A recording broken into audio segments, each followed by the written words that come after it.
But now it's time to talk to one of our well-known local film and television casting directors right here in Cleveland, who is known as Lillian Pyles.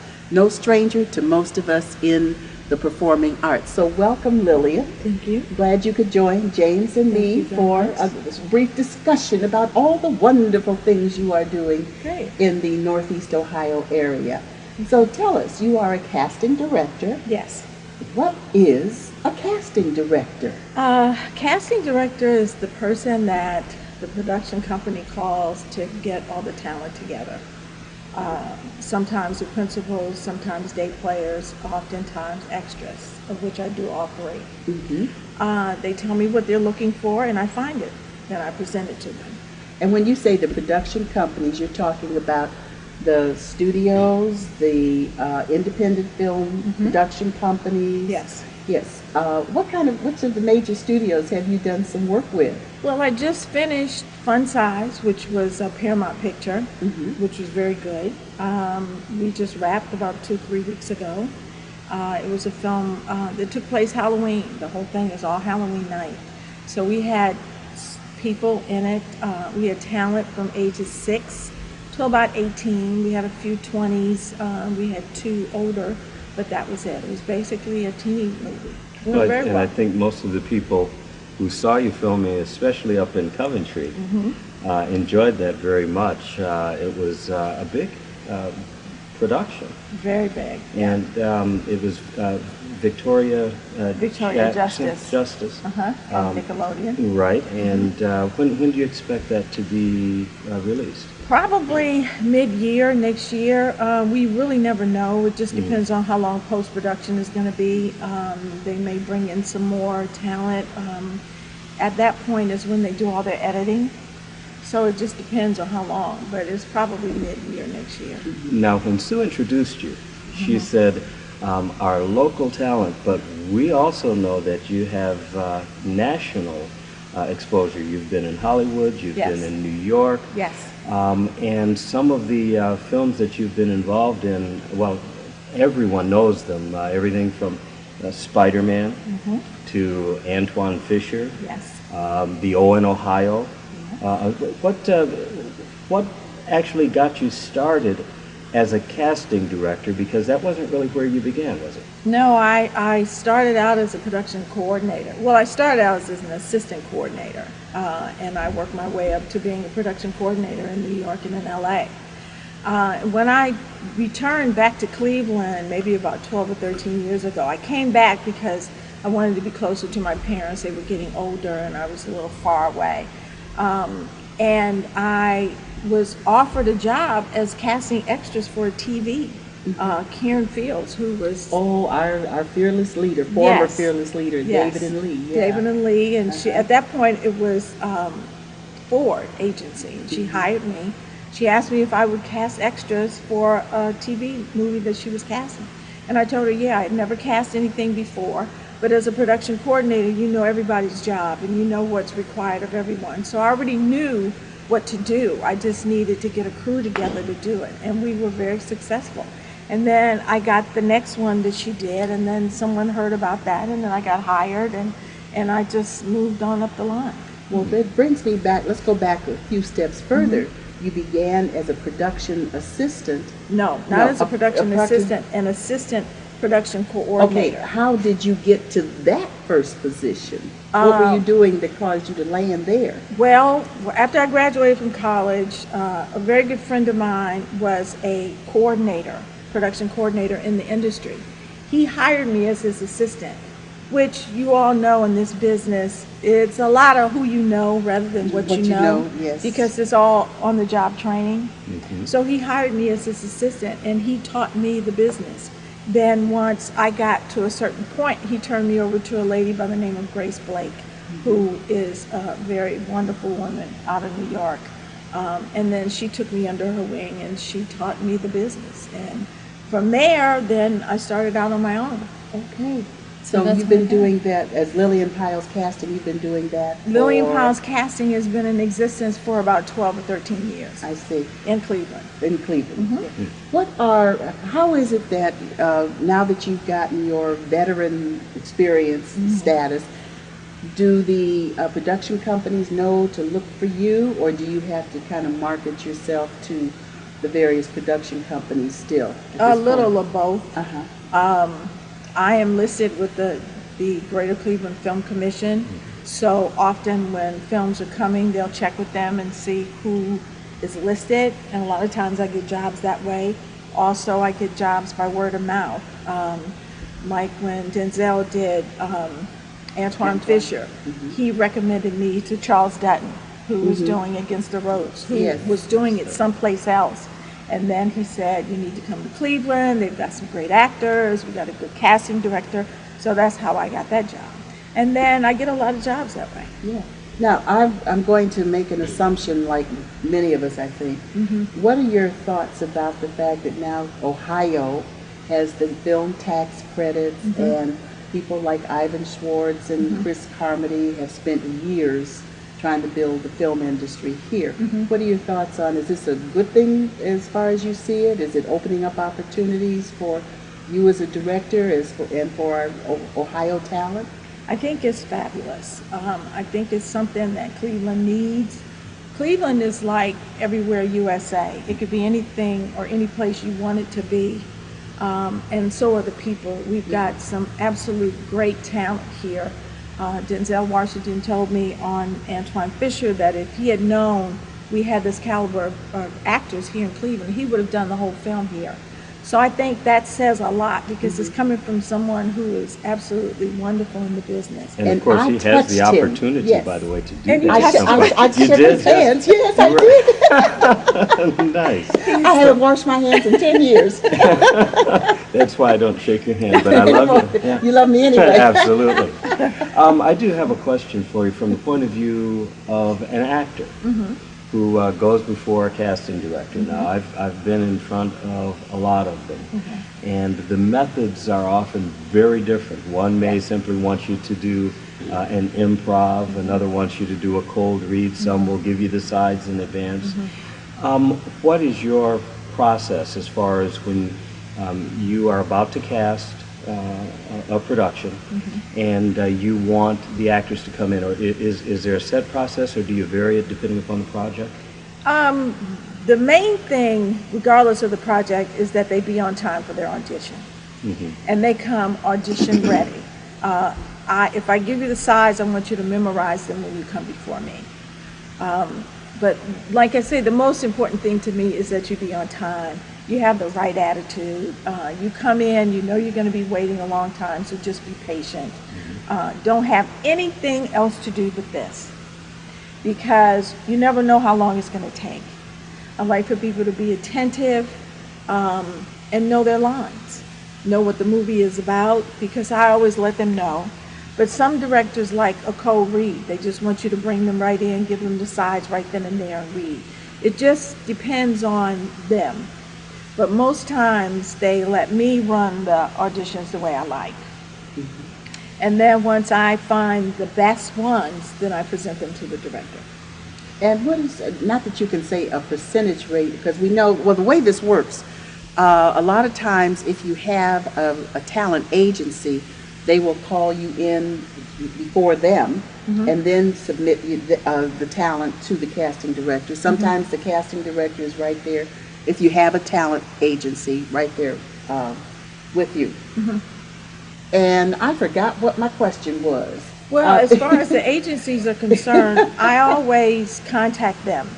And just a little bit of information, there are a few agencies here that are franchised. And franchise means they go by the rules and regulations of the unions. They don't charge you when you walk in the door. They don't charge you for a class. They don't charge you for anything. They make money for you. Well, that's, yes. And those are the agencies that I deal with. I don't deal with the other ones who charge people for auditions or charge people just to submit. Yeah. But yeah, it's very important that they're franchised, which means the people are talented, they have good people, they treat their people well. So then I know when I go to those agencies that who I get from them, they're going to be good, they're going to be professional, they're going to be on time, they're going to know their lines. So as far as agencies are concerned, the franchise agencies are the best. And we need to, for those of you who may not be familiar, when we talk about franchise agencies, in the Cleveland market, we're talking about AFTRA SAG franchised agencies, which means they are governed by, as you said, union rules, and they runs a union house. In Cleveland, and I don't think anywhere in Ohio, talent agencies do not represent us for theater. Equity or community theater or even professional theater, that's something actors do independently. Other cities may be different, such as New York. There may be a theatrical agent, or Los Angeles. But here, and that's why we encourage our talent. And I love it. She's vindicated me. Gary can tell you things I scream about as an old person: be on time and how to behave in an audition. That's right. But anyway, there I go again, forgetting what I was going to say. I'm just so full of questions and comments that pick it up from here, James, until I remember. Oh, well, not a problem. In fact, I think you probably transmitted that to me. One of the things, in fact, when you're mentioning SAG and AFTRA, as of, I've done some SAG, I've done some AFTRA, but there's always the question of how much work is really available, especially in film. Now, in theater, it's a different thing, Right. because we have a number of equity theaters. But when it comes to film, are one's opportunities limited in a market like Cleveland when you become a SAG actor, or is that just not relevant because you are going to be able to get work in any event? I think it's great to be in the unions, to be in AFTRA and to be in SAG, and it doesn't prevent you from working non-union projects. And it does not prevent, if you're not in SAG, it does not prevent you from doing SAG projects. Right. If you are lucky enough to get into a SAG project, if you're cast as a principal, you have lines, then they will do what's called the Taft-Hartley. And the Taft-Hartley is simply saying that SAG is giving them permission to work the SAG movie and not be in the union, but we're giving you an opportunity to join. So if you get 2 more Taft-Hartleys, you're a must join. And at that point, that third one is a must pay, then you start paying, which I think is great. Yes. Which it really gives you an opportunity to be in the union. The union does some wonderful things in terms of the sets that I've been on. Obviously, the work rules, the meals and the break time. The pay is wonderful.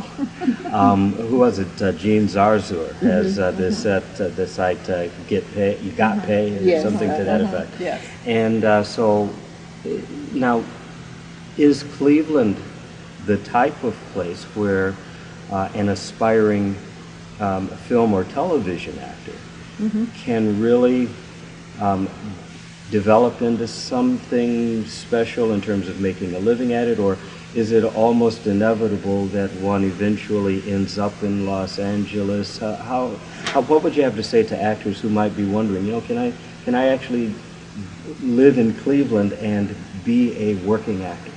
Well, right now, I think you don't quit your day job. But, Not for the next 30 years. Yeah, but they're coming. The tax incentive is bringing more projects here. But although I'm in film and TV, I love theater. Cleveland is one of the biggest theater towns.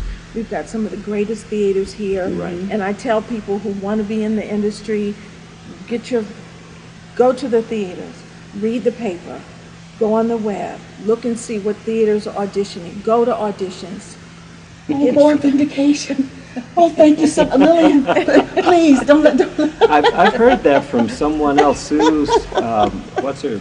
Somebody. Yeah, someone. I keep going. Yeah, go to the auditions. Yes, absolutely. You have to pound the pavement. You really do. You have to do that. You have to do that. And even if you're not making, a living that allows you to quit your day job, it's just like any profession. The more you do it, the more you learn, the better you become. Right. And you hear the term "develop your chops." Well, my experience has been that Cleveland is a wonderful place to develop your chops because there are opportunities out there, and like you said earlier, there's a lot of talent here. There is. But let me ask you about what might be upcoming for you. Do you have any projects in the works or things that you anticipate over the next several weeks or months? Well, there are a couple of independents that I'm getting ready to read their scripts and see what I can do with that. I understand from the Film Commission that there are 3 or 4 other major features that are coming to town. Hopefully, I plan to get my resume in somebody's hands if they haven't already gotten the information. Yes. And you have Lilith is coming out. Lilith is coming out. So you have some things that are going to be hit. Tell us a little bit about the projects that you've been involved in that are about to hit the market. There are 3. Lilith, which was directed by Shrita Reddy, a young man out of New York by way of Chicago. Free Runner, which is a movie about parkour, the art of free running. That's coming out. Take Shelter is winning all kinds of awards. It won the Drama Critic Award. Yeah, I know the title. Yes. At Sundance. It's won 2 other awards. They're getting ready to premiere it here next month. Okay. So there are a number of films that I cast that are getting ready to hit town all together. And when you read the scripts, would you find parts for little old ladies who are over 20, not blonde, not size 2, because we are still waiting and life is short. You know, I love the films where they have, you know, the cast. What was the last movie with all the for colored girls? Size. Yeah, I didn't see Fun Size, but that didn't have an older. No, Fun Size is the one I just wrapped on the Paramount picture. It was all kids. All kids. Young folks, yeah. But I've done a lot of things with people who are older than 30. But now we got to begin to wrap up, so we want to make sure that before you ask your last question, Okay. For contact information, Okay. how can actors, production companies, or folks in the film industry reach you easily? Okay. I have a Facebook page, which is Lillian Pyles Casting. I also have a Twitter page, which is LPCasting. And I have a casting office. My email address is lillianpyles@yahoo.com.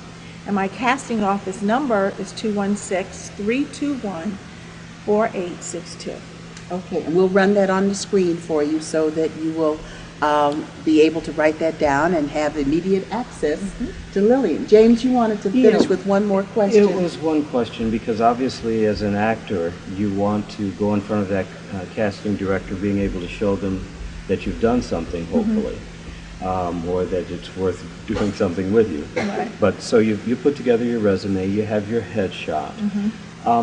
What other professional tools would you recommend? Things like demo reels at all, or is there anything else that you might recommend? If you have one, that's fine, but I don't require it because everybody doesn't get a chance to do it. And I've got a lot of people who are in theater who audition before me who don't have a lot of that. Then I have young people who don't have professional headshots, and I tell them just give me a photograph so I can see your face, your smiling face, and just come prepared, know your lines. So I don't cut them off if they're not professional actors. I welcome everybody. As long as they follow my rules and regulations, they're good. Very good. Okay, and with that, we have spent, the last few minutes talking with Lillian Pyles. And Lillian, who in the industry, as we begin to close out this segment, you're an inspiration to folks like me, a local actor. I have to say, a lovely African-American woman doing casting and on big productions. I mean, that's exciting. But who is your inspiration? Who keeps you going? Who do you like in the arts that you say, if only I could? Denzel Washington. Oh, wouldn't we? Because you encourage him to come back and do another movie. Yeah, I'm trying. He's very pleasant, very approachable, just a nice all-around guy, very respectful of the talent and of people's ages. When we worked with the children on Antoine Fisher, he would, in auditions, he would get down on his knees so he was the same height as they were. Very nice. And talk to them so he could look right into their eyes. So he was very pleasant. Yes, Absolutely. he was.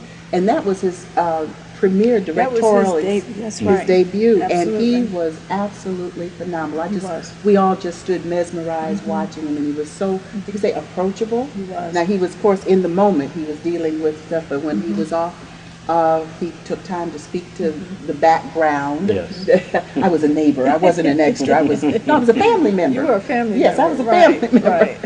And if you didn't blink, you could actually see me twice. Yes. Nice.